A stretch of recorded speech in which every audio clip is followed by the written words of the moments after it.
Hello everybody and welcome to my newest video on moving from the floor of the field to a supervisory management position. One of the biggest things that come with these types of positions is commitment. Keeping commitments, making sure people meet their commitments.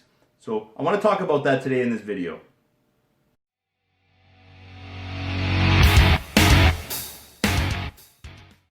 Once you're in a supervisory management position, you have to deal with a lot of commitments. Your commitments, your teams, your bosses, suppliers or contract people, and you really have to understand what it takes to make them, to keep them, and how you can manage them.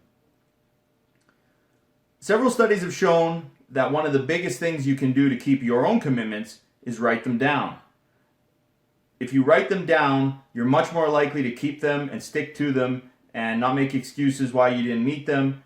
You're much more likely to plan out how to achieve them.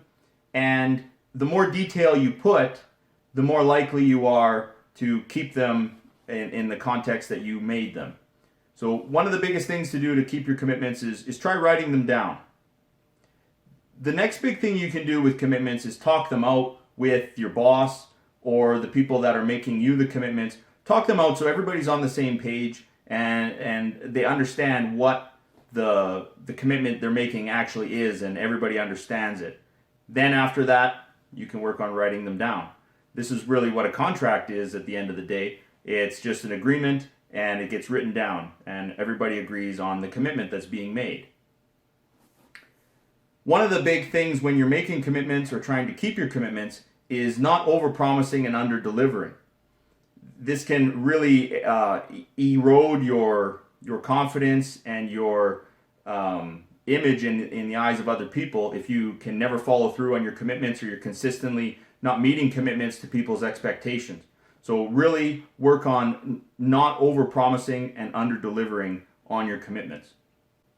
If you are making commitments with people, be sure to manage expectations.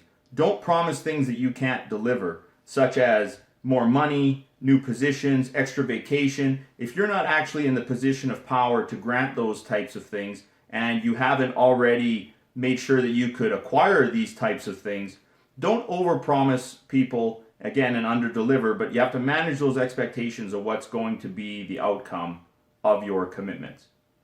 So be sure to be careful with this when dealing with anybody in your group or external to your group. All right, everybody, if anybody has any ideas or wants to comment on how they like to keep their commitments or little tips or tricks they've learned over the years, please write them down in the comments and let's have a little discussion about managing commitments and managing expectations. All right, thanks everybody, and we'll see you in the next video.